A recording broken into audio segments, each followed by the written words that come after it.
Bonjour à tous et bienvenue dans mes petits papiers. Je suis Judith, je suis démonstratrice Stampin' Up près de Lille et le projet que je vous propose de réaliser ensemble dans ma série des cartes simples et rapides, c'est celui-ci. Une petite version un petit peu modifiée qu'on va faire ensemble, pour laquelle j'ai mis aussi un petit vœu à l'intérieur. Pour cette carte, j'ai utilisé une base de cartes classique qui mesure 14,85 cm sur 10,5. Et alors pour ce projet-là, j'avais utilisé en fait un côté d'un papier de série design, puis là j'ai envie d'essayer avec l'autre. C'est la collection, je ne sais plus le nom de la collection, mais c'est la collection liée au set de tampons douceur de pêche qu'on va utiliser juste après pour les décorations. Je vais mettre les pêches dans le bon sens. Je vérifie que ma carte l'est aussi. Tout cela suite à des expériences malheureuses. Et donc, comme je vous disais, pour la décoration, je vais utiliser le set de tampons douceur de pêche. C'est un thème que j'aime beaucoup, surtout en ce jour tout gris. Ça fait du bien d'avoir des fruits d'été. Alors, pour tamponner la pêche, je vais utiliser deux couleurs en fait. Je vais utiliser Papaye Pâle que je vais tamponner, enfin je vais tamponner mon image directement dessus. Et en fait, avec un doigt éponge, je vais prélever un peu de corail calypso que je vais déposer plutôt d'un seul côté d'une pêche, un peu comme une pêche qui aurait mûri un peu plus du côté qui est ensoleillé. Et je vais la tamponner comme ça. Et hop, voilà, ça me donne une pêche de deux couleurs. J'aime beaucoup le résultat. Je vais ensuite, comme sur mon prototype, tamponner quelques fleurs béguin bleu.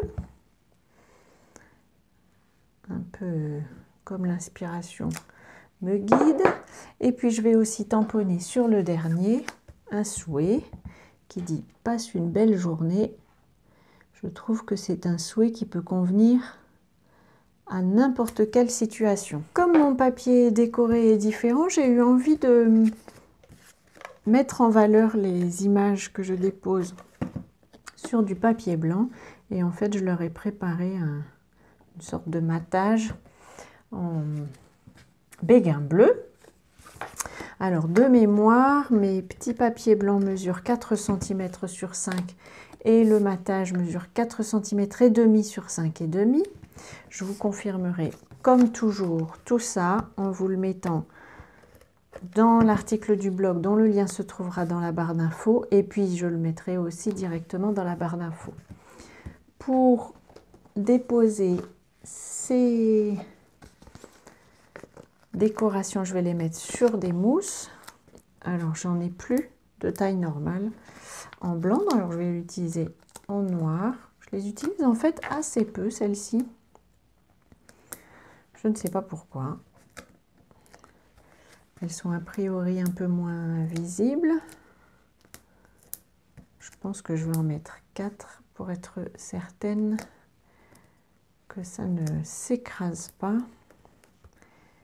Alors, les mousses 3D, a priori, on arrive encore à les bouger un petit peu tant qu'on n'a pas trop appuyé dessus. J'enlève les protections. J'ai laissé ma poubelle à l'autre bout de la table, ça n'est pas grave. Alors, pour réussir à les disposer, en fait, je vais commencer à les placer. Ça va m'aider à estimer un peu mes espaces. Et je vais juste le déposer comme ça, sans appuyer. Ça me laissera un peu de temps. Une fois que j'aurai tout disposé,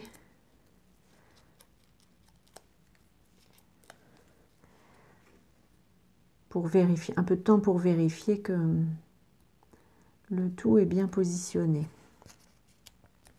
Comme ça, ça me va bien. Et le troisième, si j'arrive à enlever les protections. Hop. Voilà. Et bien, ça m'a l'air pas trop mal. Je peux donc maintenant appuyer. Et puis, je vais aussi, comme sur mon prototype, rajouter un souhait à l'intérieur de la carte. Je vais aussi mettre joyeux anniversaire comme sur la première carte. Et puis j'ai envie, parce que je trouve que quand on reçoit ça au courrier, c'est tout de suite mieux, je vais lui mettre aussi mes 3 petites fleurs qui apparaissent sur la carte, mais je les mets sur l'enveloppe. Voilà, voici donc une nouvelle version de cette carte. Je ne sais pas s'il y en a une que vous préférez. À vrai dire, je ne sais pas moi-même. Elles sont différentes.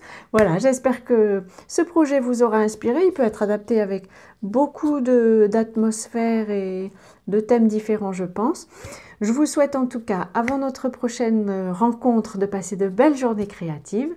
Et bien entendu, je vous embrasse.